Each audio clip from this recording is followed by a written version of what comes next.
வரும் 27ஆம் தேதி சென்னை, திருவள்ளூர், ராணிப்பேட்டை ஆகிய 3 மாவட்டங்களுக்கு மிக கனமழைக்கான ஆரஞ்ச் அலர்ட் விடுக்கப்பட்டுள்ளது. தென்கிழக்கு வங்கக்கடலில் உருவான காற்றழுத்த தாழ்வு பகுதி மேற்கு வடமேற்கு திசையில் நகர்ந்து 25ஆம் தேதி தாழ்வு மண்டலமாகவும், 26ஆம் தேதி ஆழ்ந்த தாழ்வு மண்டலமாகவும், 27ஆம் தேதி புயலாகவும் வலுப்பெற வாய்ப்பு உள்ளதாக தெரிவிக்கப்பட்டுள்ளது. பின்னர் அது அடுத்த 24 மணி நேரத்தில் மத்திய கிழக்கு அரபிக்கடலை நோக்கி நகரும் என கணிக்கப்பட்டுள்ளது. அப்படி புயல் உருவாகும் பட்சத்தில் அந்த புயலுக்கு மோந்தா என பெயர் வைக்கப்பட உள்ளது.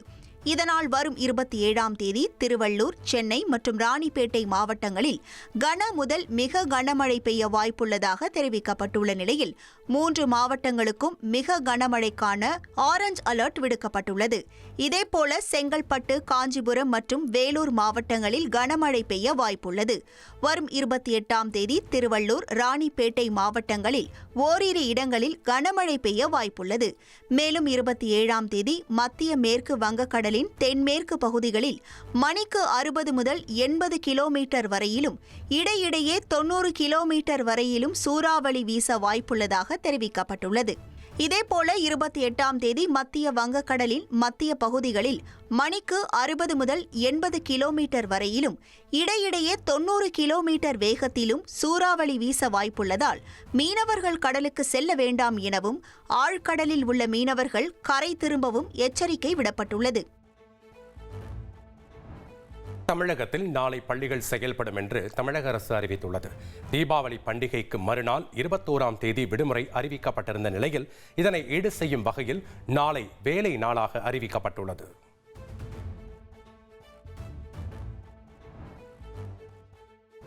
தமிழகம் உள்ளிட்ட தேர்தலை சந்திக்கும் மாநிலங்களில் அடுத்த வாரம் வாக்காளர் பட்டியல் சிறப்பு தீவிர திருத்தப் பணி தொடங்கும் என சென்னை உயர்நீதிமன்றத்தில் தேர்தல் ஆணையம் தெரிவித்துள்ளது.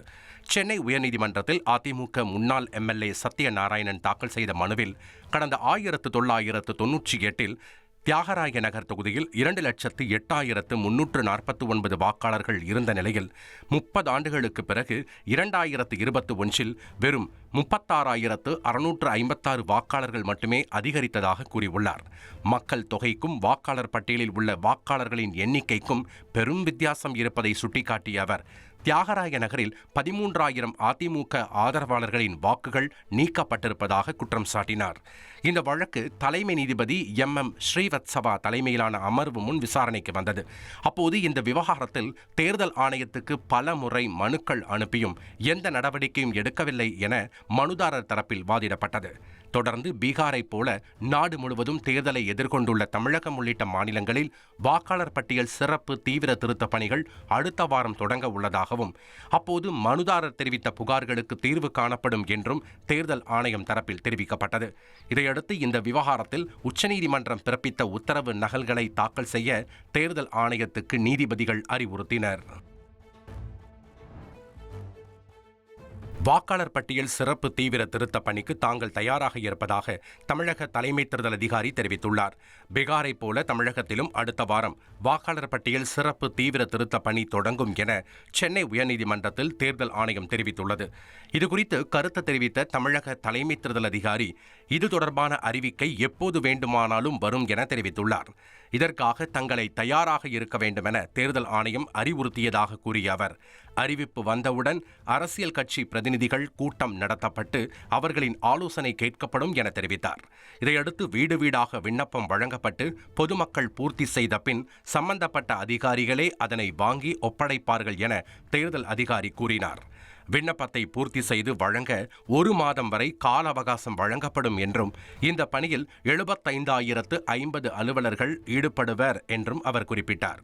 குறிப்பாக பீகாரில் நடைபெற்ற திருத்த பணிக்கும் தமிழகத்தில் நடைபெறும் பணிக்கும் சில மாற்றங்கள் இருக்கும் என தேர்தல் அதிகாரி கூறினார். ஆந்திர மாநிலம் கர்னூல் அருகே சொகுசு பேருந்து தீப்பிடித்து எரிந்ததில் 21 பேர் உயிரிழந்தனர். ஹைதராபாத்திலிருந்து பெங்களூரு நோக்கி சென்ற அந்த பேருந்தில் சுமார் 40 பேர் பயணித்தனர். கர்னூல் மாவட்டம் சின்னட்டக்கூரு அருகே சென்றபோது என்ஜின் பகுதியில் தீப்பிடித்து கண்ணிமைக்கும் நேரத்தில் பேருந்து முழுவதும் தீ பரவியது. இதனால் சுமார் 20 பேர் அவசரகால வழி மூலம் வெளியேறிய நிலையில் 21 பேர் தீயில் கருகி உயிரிழந்தனர். முதற்கட்ட விசாரணையில் பேருந்து அடியில் இருசக்கர வாகனம் ஒன்று கருகிய நிலையில் கிடந்தது தெரியவந்தது. பேருந்தின் முன்பக்க பகுதியில் சிக்கிய அந்த இருசக்கர வாகனத்தின் பெட்ரோல் டேங்க் உடைந்து தீ பற்றி எரிந்திருக்கலாம் என போலீசார் சந்தேகிக்கின்றனர். தீக்கிரையான பேருந்தில் பயணிகள் எலும்புக்கூடாக இருந்த காட்சிகள் நெஞ்சை பதற வைக்கிறது.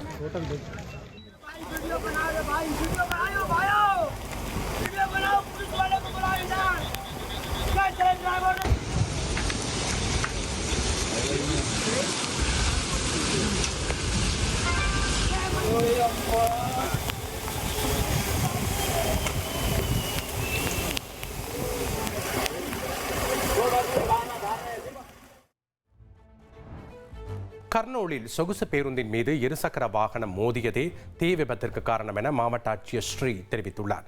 தீ விபத்தை தொடர்ந்து பேருந்தின் வயர்கள் கருகியதால் தானியங்கி கதவை திறக்க இயலாமல் போனதாகவும் இதுவே உயிரிழப்பிற்கு முக்கிய காரணம் என்றும் அவர் கூறினார். பேருந்தில் இருந்த 2 ஓட்டுநர்களில் ஒருவரை பிடித்து போலீசார் விசாரணை நடத்தி வருவதாக கூறிய அவர் மற்றொருவர் தலைமறைவாகிவிட்டதாக குறிப்பிட்டார்.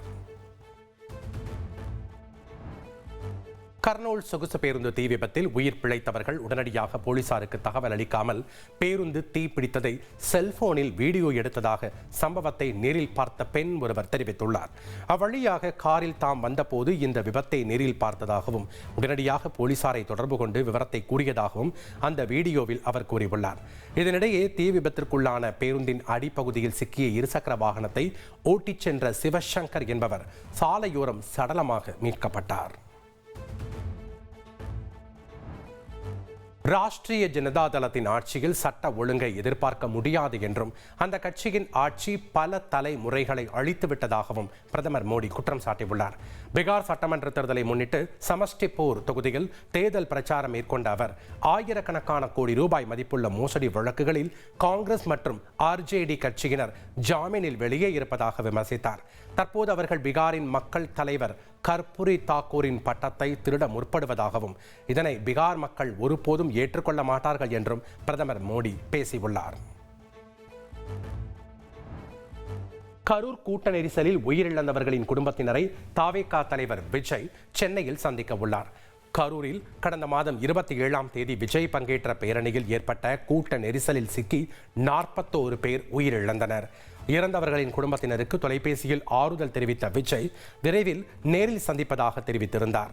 கரூரில் அவர்களை விஜய் சந்திப்பதற்கான இடத்தை கண்டறியும் பணியில் மாவட்ட நிர்வாகிகள் ஈடுபட்டிருந்த நிலையில் தற்போது அவர்களை சென்னைக்கு வரவழைத்து தனியார் அரங்கில் விஜய் சந்திக்க ஏற்பாடு நடைபெற்று வருகிறது.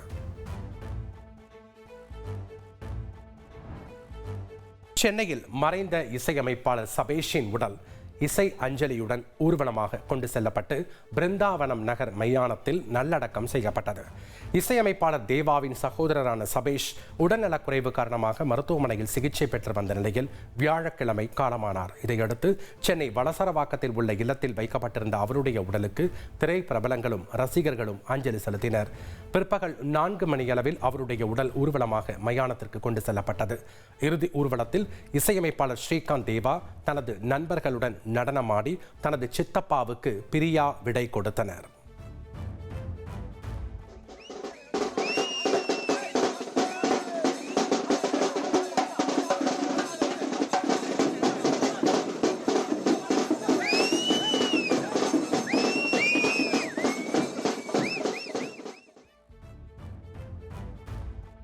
ஊர்வலமாக கொண்டுவரப்பட்ட சபேஷின் உடல் வளசரவாக்கம் அருகில் உள்ள பிருந்தாவனம் நகர் மயானத்தில் நல்லடக்கம் செய்யப்பட்டது.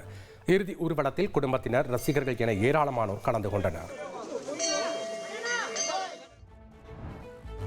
பிரான்ஸ் தலைநகர் பாரிஸில் 792 கோடி ரூபாய் மதிப்புள்ள நகைகள் திருடு போன நிலையில் பழமை வாய்ந்த லோவர் அருங்காட்சியகம் பொதுமக்களின் பார்வைக்கு மீண்டும் திறக்கப்பட்டது. லாரியிலிருந்து தற்காலிக லிப்டை பயன்படுத்தி அருங்காட்சியகத்தின் 2வது தளத்திற்கு ஏறிய திருடர்கள் மரம் அறுக்கும் இயந்திரத்தை பயன்படுத்தி ஜன்னல் சட்டத்தை அறுத்து வெறும் 7 நிமிடத்தில் இந்த கொள்ளை சம்பவத்தை அரங்கேற்றினர்.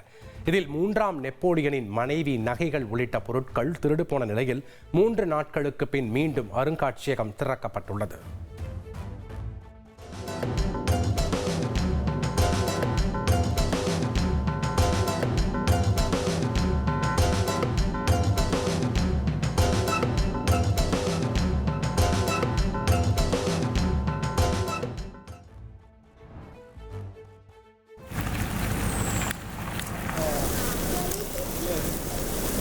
ஆஸ்திரேலியாவின் கிறிஸ்மஸ் தீவில் பராமரிப்பு மையத்திலிருந்து திறந்துவிடப்பட்ட சிவப்பு நண்டுகள் சாலையை கடந்து கடலை நோக்கி படையெடுத்தன.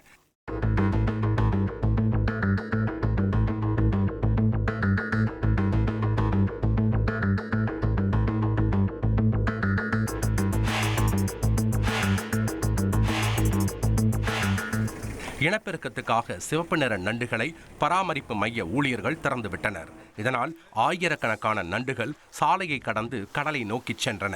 முன்னதாக நண்டுகள் சாலையை ஆக்கிரமித்ததால் அவ்வழியாக சென்ற வாகனங்கள் ஆமை வேகத்தில் ஊர்ந்து சென்றன.